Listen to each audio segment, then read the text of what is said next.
हमारी जब सेवामृत महोत्सव था महाराज जी, एक माता को हमने देखा वो कम से कम 12 बार आई होगी।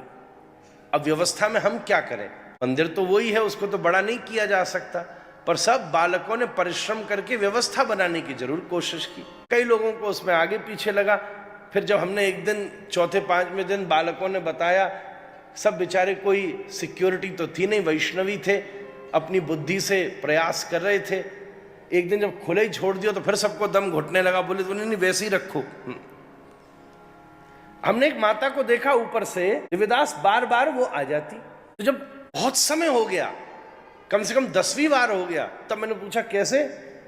नहीं नहीं महाराज जी, मैं आती हूं, जब कहते हैं बाहर जाओ तो 10 सेकंड रुक के बाहर चली जाती हूँ, फिर पूरा बाहर निकल के पूरी पीछे वाली लाइन में लगती हूँ, और फिर आधा पौने 1 घंटा जो लगता है पूरी पद्धति से होती, फिर आती हूँ। इतने सुंदर लग रहे हैं ठाकुर जी, बार बार दर्शन करने का मन हो रहा है महाराज।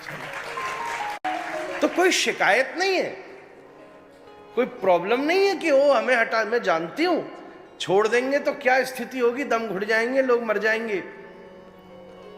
और वैसे भी ब्रज की परंपरा में एक पद्धति है झांकी, जहां सेवा की प्रधानता है ना, वहां दर्शन की प्रधानता नहीं होती, ध्यान दीजिएगा। जहां दर्शन की प्रधानता है वहां सेवा की प्रधानता नहीं होती, ये बात बिल्कुल सही है। इसलिए जगन्नाथ मंदिर में आप जाइए, बाहर पतित पावन प्रभु बैठे, भाई दर्शन कर लो, 24 घंटे कर लो, कोई कर लो, दिन भर कर लो, बाहर से ही कर लो, पर जगन्नाथ भगवान तो सेवा प्रधान ठाकुर है। अरे हमने तो वहां ये तक घटना सुनी है, अगर कोई सेवा में ऊपर नीचे बात हो जाए, मानो शयन से पहले भी बात हो जाए, तो फिर सुबह से लेकर रात तक की सेवा दोबारा होगी, पूरा मंदिर धुलेगा। सेवा प्रधान ठाकुर है।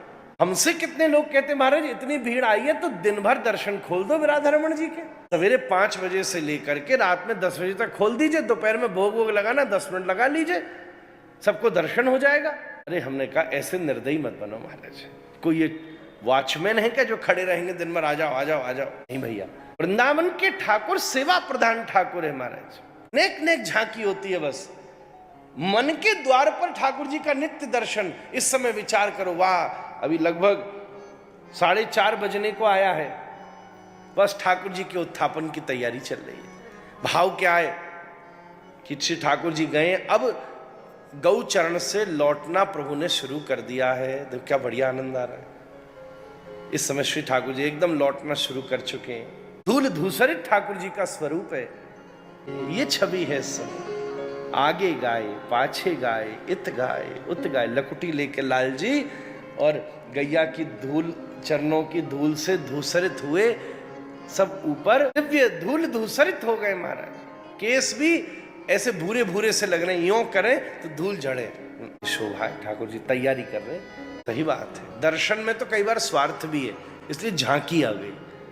सेवा की प्रधानता, कभी व्यवस्था से अश्रद्धा की जाएगी, कभी लोग पंडा पुजारी अश्रद्धा करेंगे, कोई ना कोई, या कभी कभी ये भी हो जाएगा, अरे हम आ रहे हैं 25 साल से, ठीक है आते रहो, पर फलानी जगह 2 बार दर्शन करने गया, 3 लॉटरी लग गई मेरी, ये भी एक कारण है। यहाँ कहाँ जा रहे हो तुम?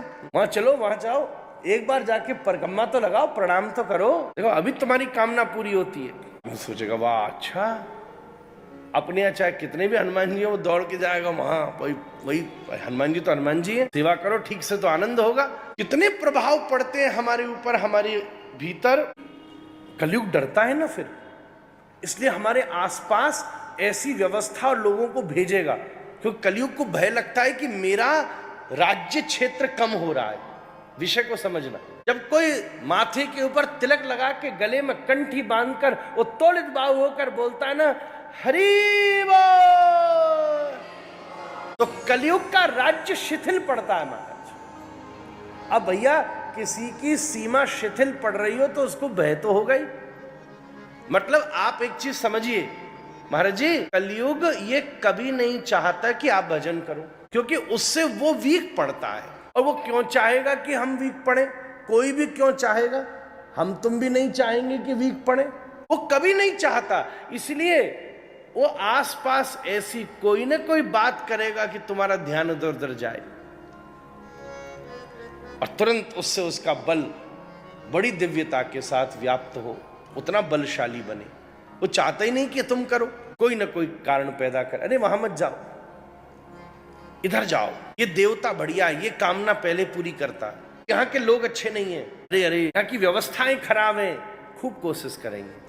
पर कितनों ने कोशिश कर भी ली, फिर भी मुझे पता है जो पक्के हैं सो पक्के हैं। अरे कितने मसल गए हो, रगड़ गए हो, शुक्र शनिवार आया नहीं कि दौड़े, बोल श्री वृंदावन विहारी लाल की, श्री राधा रमण लाल की, श्री राधा वल्लभ लाल की। भागते मन, आपके पास वृंदावन में समय हो तो कुछ कार्य कीजिए।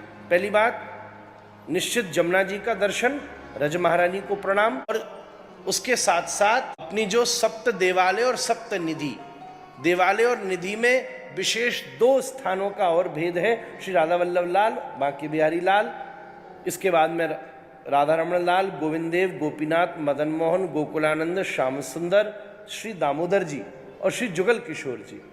अगर टोटल संख्या हम करेंगे तो 9-10 हो जाएगी लगभग। आप इनका दर्शन कीजिए और वृंदावन की परिक्रमा लगाइए। इतना टाइम हमको रख के जाना चाहिए।